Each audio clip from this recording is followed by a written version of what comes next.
Hello, everyone. Welcome back to Practice English TV. I'm Mark, and I'm really happy you're here with us today. And I'm Emma. Thanks for joining us. Maybe you're listening while walking, maybe you're relaxing at home, or maybe you're practicing your English right now. Yeah, wherever you are, we're glad you're here. Today's topic is something very common, but also a little stressful for many English learners. We're talking about asking for directions. Right. It sounds simple, but when you're in a new place, maybe in a new country, even a small question can feel difficult. Especially when you don't know how to start or you're worried about understanding the answer. Exactly. So today we're going to go through real situations, natural conversations, and simple phrases you can actually use. Just listen, relax, and don't worry if you don't understand everything. Yeah, take it step by step, and let's learn together. So think about a time when you were in a new place and didn't know where to go. Maybe you were looking for a cafe, a bus stop, or even a restroom. Yeah, that feeling of being a little lost is very common, even in your own city sometimes. That's true. I remember one time I was traveling and I needed to find a train station. I thought it would be easy. But it wasn't, right? Not at all. I checked my phone, but the map was a bit confusing, so I decided to ask someone. That's always the moment. You know you need help, but you hesitate. Exactly. I was thinking, okay, what should I say? Even though it's a simple question. And sometimes it's not just asking, it's also understanding the answer. Yes, that's actually the harder part. Let's imagine a simple situation. You're walking on the street and you need to find a coffee shop. You see someone nearby, but you're not sure if you should ask them. You wait for a moment, maybe walk a little more, hoping you'll find it yourself. Yeah, I do that too. I try to avoid asking at first. But after a while, you realize, okay, I really need help. So you stop someone and say, "Excuse me." That's a great way to start, very polite and natural. Then you ask, "Where is the nearest coffee shop?" And now comes the difficult part. They answer quickly. Yeah, something like, "Go straight, then turn left, and it's next to the bank next to the bookstore." And you're thinking, wait, go straight, then left, next to what?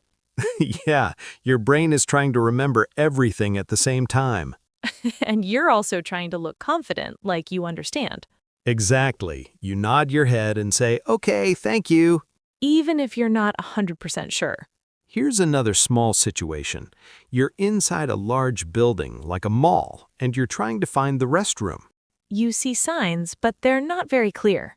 So you ask someone, "Excuse me, where's the restroom?" And they might say, go upstairs, then turn right. Simple, but again, you need to understand directions clearly. Sometimes people also use hand gestures, which helps a lot. That's true. The combination of words and gestures makes it easier. I remember one time I gave directions to someone and I used my hands a lot. Yeah, me too. It feels more natural. Yeah, like you're drawing a map in the air. So asking for directions is not just about words. It's also about listening, watching, and understanding. And the good news is, the language is usually simple. Right, you don't need complicated sentences. Just a few key phrases and you can handle many situations.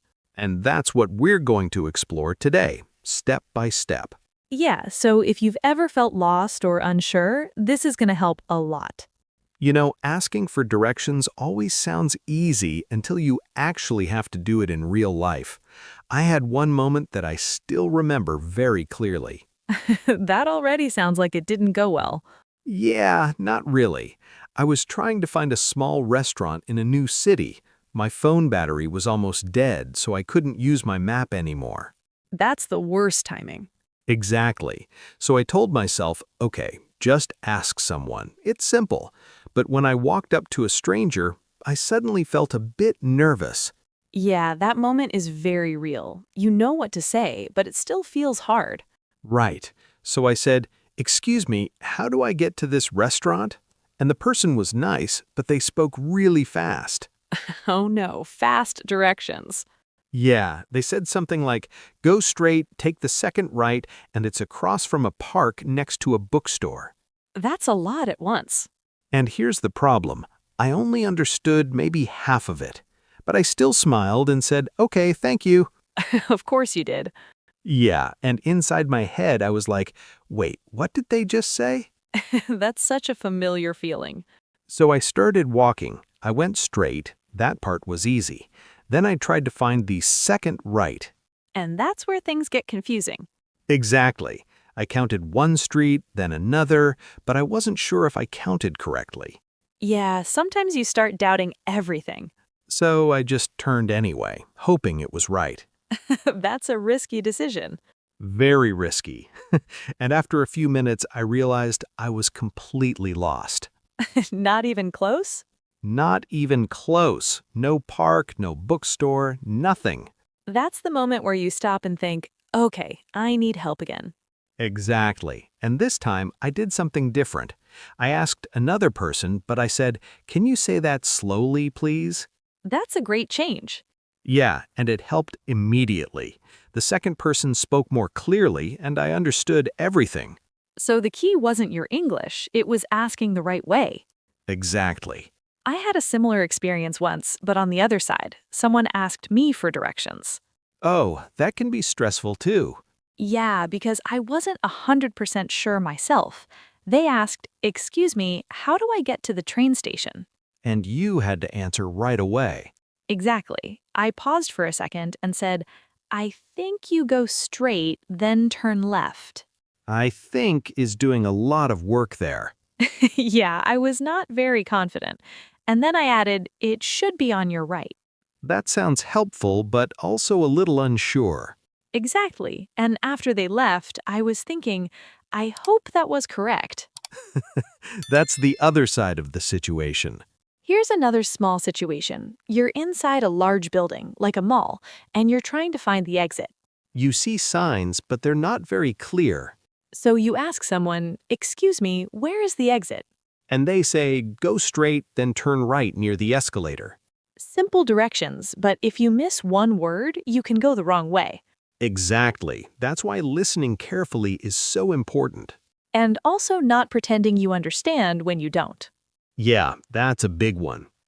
We all do it sometimes, though. Yeah, we really do. But these moments are part of learning. Exactly. And the more you experience them, the easier it becomes next time. So if you've ever felt confused or a little lost, that's completely normal. And now let's slow things down and look at some key words that will help you understand directions more clearly. Let's go through some common words and phrases you'll hear when asking for directions. These are very useful in everyday situations. Yeah, and once you understand these, it becomes much easier to follow what people are saying. Let's start with basic direction words. One of the most common is go straight. Go straight means you continue forward. You don't turn left or right. Another important word is turn. You can turn left or turn right.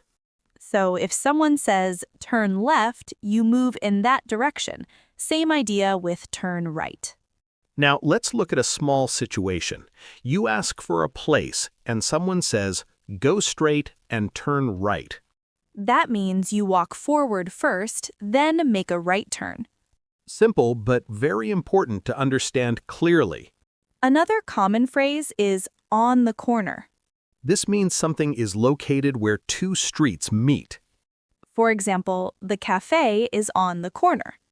You might also hear next to. Next to means very close, usually directly beside something. For example, the bank is next to the supermarket. Another useful phrase is across from. That means on the opposite side of the street. For example, the restaurant is across from the park. Now, imagine this situation. You ask for a bookstore, and someone says, "It's across from the cafe." So you look for the cafe first, then check the other side of the street. Exactly. Another common word is near or nearby. This means something is close, but not necessarily right next to you. For example, there's a pharmacy nearby. Let's talk about distance. Sometimes people say, It's about 5 minutes away. That usually means walking time, not driving time. You might also hear a few blocks. A block is the distance between two streets in a city. So if someone says walk 2 blocks, you pass 2 streets. Here's another small situation. You ask for a bus stop and someone says, it's 2 blocks down the street. That means you walk straight and pass 2 streets. Now let's look at intersection. An intersection is where 2 or more streets cross. You might hear turn left at the intersection. Another helpful word is entrance. The entrance is where you go into a building or place. For example, the entrance is on the right side. Now imagine this situation. You arrive at a building, but you don't see the door. You ask, where is the entrance? And someone says, it's around the corner. Around the corner means you need to walk a little further and turn. Finally, let's talk about asking people to repeat. You can say, can you repeat that, please? Or, can you speak more slowly? These are very helpful when you don't understand something. You don't need to feel shy about using them. Exactly. These simple words and phrases can help you understand directions much easier. And now let's see how all of this sounds in a real conversation. Let's imagine a real situation. We're in a new city, walking down the street, and we're trying to find a cafe. Yeah, and we don't want to use our phones this time. We want to ask someone. Right, so we look around and see someone standing nearby. Okay, I'll ask this time. Excuse me, is there a cafe near here? And the person says, yes, there's one just around the corner. So now I'm thinking, okay, around the corner, but which direction? Good question. So you can ask again, sorry, which way? And they say, go straight, then turn left. It's next to a bookstore. That's a clear answer. Now we just need to follow it. We walk straight, and then we see a corner. But now we're not sure. Is this the right place to turn? Yeah, sometimes every corner looks the same. That's true. Everything starts to look very similar when you're unsure. And you don't want to turn too early or too late. So we decide to turn left here. We walk a bit more, and now we're looking for a bookstore. I see something ahead. That might be it. Yes, that's a bookstore, and next to it, there's the cafe. Nice. That worked well. Okay, let's try another situation. This time, we're inside a subway station. And we need to find platform 2. We look at the signs, but they're a bit confusing. So we decide to ask someone again. Excuse me, which way is platform 2? And the person says, go down the stairs, then turn right. It's at the end of the hallway. That's a lot of steps. Let me think. Down the stairs, then right, then at the end. Yeah, you kind of repeat it in your head. We go down the stairs. That part is easy. Now we turn right. Now we walk to the end of the hallway. There it is, platform 2. That feels good when you find it without getting lost. Yeah, it's like a small success. Now let's try a slightly more difficult situation. Okay, we're looking for a museum. We ask someone, excuse me, how do I get to the museum? And this time, the person speaks a bit faster. They say, go straight for 2 blocks, then turn right at the traffic light. It's across from a park. That's a lot of information again. Yeah, I might miss something. So what can we do here? We can ask, sorry, can you say that again more slowly? Exactly, and most people will repeat it more clearly. Let's say they repeat it. Now we understand. We walk straight, 1 block, 2 blocks. Now we look for a traffic light. There it is, so we turn right. And now we're looking for a park. We see a park on the left side. So the museum should be across from it. Yes, on the other side of the street. And there it is. That worked even with a longer explanation. As long as we don't panic in the middle. Yeah, staying calm really helps. So, in all these situations, the key is simple. Ask clearly, listen carefully, and don't be afraid to ask again. And step by step, it becomes much easier. Let's keep going and look at some useful phrases you can use in these situations. Let's go through some useful phrases you can use when asking for directions. These are simple, natural, and very common in everyday conversations.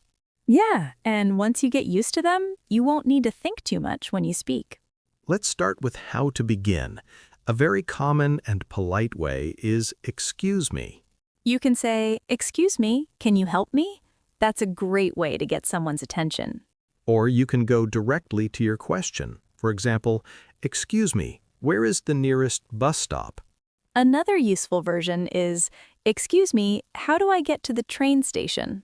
Both are very natural and easy to use. Here's a small situation. You're on the street and looking for a bank. You ask, "Excuse me, is there a bank near here?" And the person might answer, "Yes, it's 2 blocks away." Now let's look at how to ask for clarification. If you don't understand, you can say, "Sorry, can you repeat that?" Or, "Could you say that more slowly?" These are very helpful and completely natural. Another useful phrase is, "Can you show me on the map?"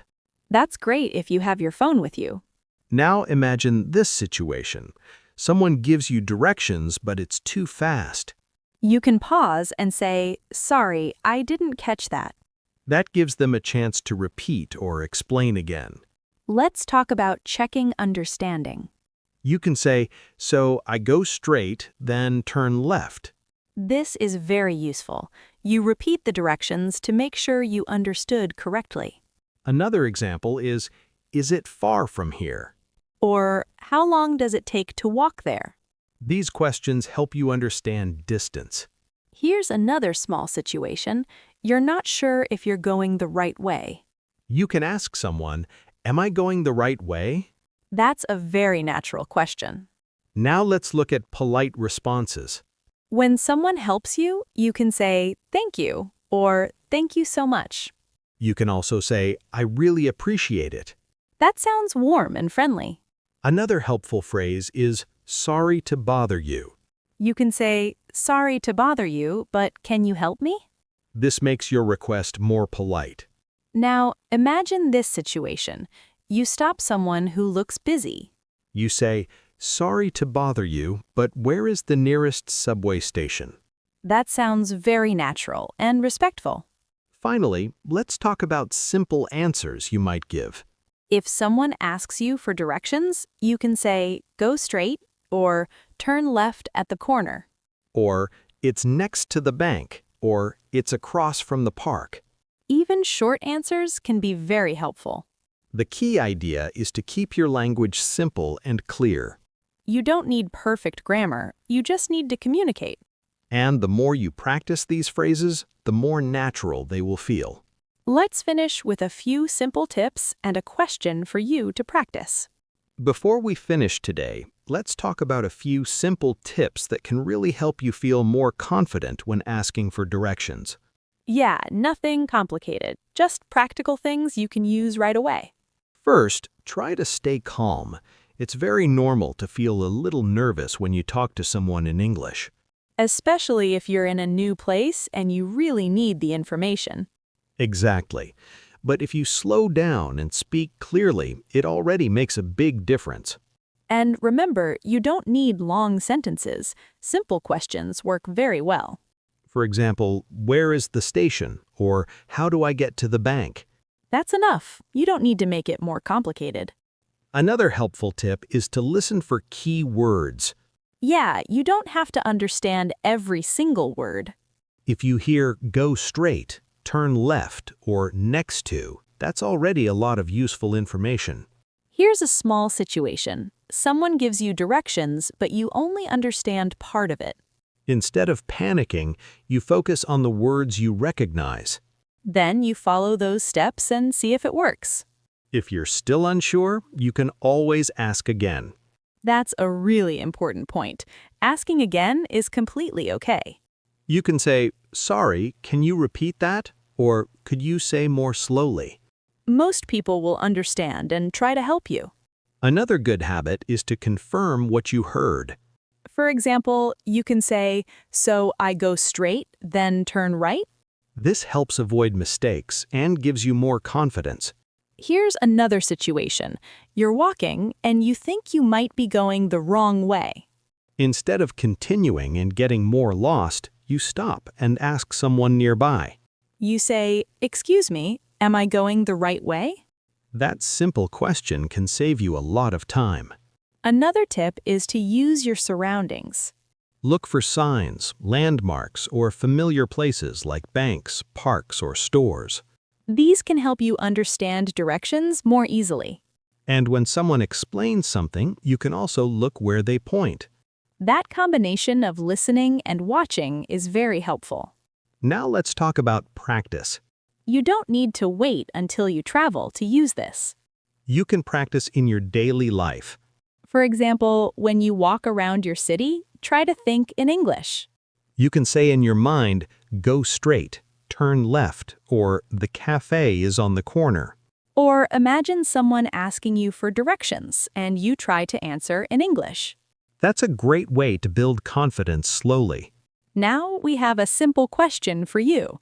Think about a time when you got lost. Where were you and what did you do? Try to answer in English, even with a short sentence. For example, "I got lost in a mall," or "I asked someone for help." That's already very good practice. And over time, these small efforts will help you feel more comfortable speaking. You don't need to be perfect, you just need to keep practicing. Thank you so much for spending time with us today. We hope this episode helped you feel more confident about asking for directions. And next time you're in a new place, maybe you'll feel just a little more relaxed. Thanks again for listening, and we'll see you in the next episode. Take care and keep practicing.